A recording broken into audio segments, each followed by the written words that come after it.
নমস্কার। আজ আমি আপনাদের সাথে খুবই গুরুত্বপূর্ণ একটা বিষয় শেয়ার করতে চাই। আমার ছেলেকে বিড়ালে থাবা দিয়েছিল, তাই র্যাবিস ভ্যাকসিন দিতে স্বাস্থ্যকেন্দ্রে এসেছি। অনেকের ধারণা বিড়ালে আঁচড় দিলে বা কামড়ালে ভ্যাকসিন নেওয়ার দরকার নেই। এই ধারণাটা সম্পূর্ণ ভুল। আমার চ্যানেলে তোমাদের সবাইকে সুস্বাগতম আর অনেক অনেক ভালোবাসা। বিড়ালের বাচ্চা হয়েছে আর ও গেছে বাচ্চাকে আদর করতে। মা বিড়াল থাবা দিয়ে দিয়েছে, একদম সর্ষের মতো একটু লাল দাগ হয়েছে আর জায়গাটা ফুলে গেছে। ও বাচ্চা মানুষ, ঠিক করে বলতে পারছে না, কান্না করছে।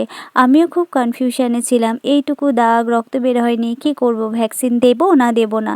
ঠিক করলাম স্বাস্থ্যকেন্দ্রে যাই, ডাক্তারবাবুকে গিয়ে দেখাই। ডাক্তারবাবু যা ডিসিশন নেবে তাই করব।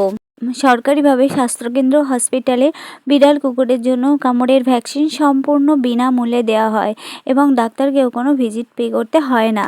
ডাক্তারবাবু বললেন, এত কনফিউশনের কিছু নেই তো, আপনি ভ্যাকসিনটা নিয়ে নিন, এতে আপনার ভালোই হবে, কোনো খারাপ হবে না, বরং না নিলে বিপদ হতে পারে। আপনি জানেন না যে এর মধ্যে বিষ হয়েছে কি না হয়নি, তো ভ্যাকসিনটা নিলে আপনি বিপদ থেকে বেঁচে যাবেন। আর যদি না নেন, বিষ হলে আপনার কিন্তু জলাতঙ্ক হবে আর তখন নিশ্চিন্ত মৃত্যু। জানেন, অনেক বাবা মারা স্মার্ট আছে যারা কামড়ের আগেই ভ্যাকসিন নিয়ে নেয়। তাহলে আপনার নিতে অসুবিধে কোথায়? আপনাকে অবশ্যই ভ্যাকসিন নিতে হবে, ভ্যাকসিনটা আপনার দরকার, নাহলে অনেক বড় বিপদ হতে পারে। আপনি এই ভ্যাকসিনটার জন্যই অনেক বড় বিপদ থেকে বেঁচে যাবেন। কি দরকার এত ভাবনা চিন্তা করার? সাবধান হন, তাহলেই আপনি বড় বিপদ থেকে বেঁচে যাবেন। আমাদের মধ্যে অনেকেরই ধারণা বিড়ালে কামড় দিলে বা আঁচড়ালে ভ্যাকসিন নিতে লাগে না, কিন্তু এটা ভুল ধারণা। অবশ্যই র্যাবিস ভ্যাকসিন নিতে হবে। ডাক্তারবাবুর কথাই বুঝলেন তো, বিড়াল, কুকুর বা যে কোনো স্তন্যপায়ী প্রাণী কামড়ালে বা আঁচড়ালে অবশ্যই ভ্যাকসিন নিতে হবে। তাহলে আপনি অনেক বড় বিপদ, জলাতঙ্কর মতো রোগ, নিশ্চিত মৃত্যুর হাত থেকে রক্ষা পাবেন।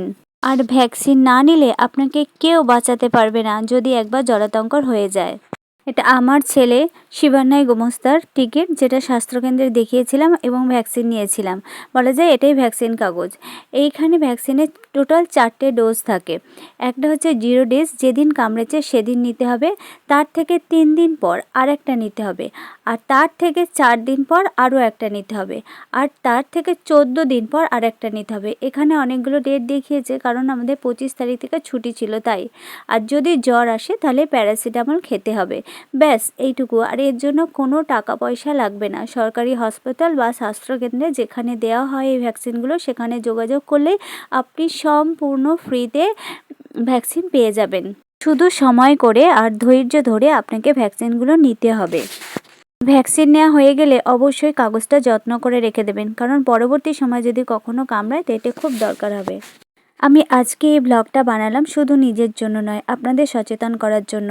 আপনার বাড়িতে যদি শিশু থাকে দয়া করে সাবধানে থাকুন। একটু সচেতনতা অনেক বড় বিপদ থেকে আপনাকে বাঁচাতে পারে। ভিডিওটি ভালো লাগলে লাইক করুন আর এমনই নতুন নতুন ভিডিও পেতে চ্যানেলটিকে সাবস্ক্রাইব করুন। ধন্যবাদ।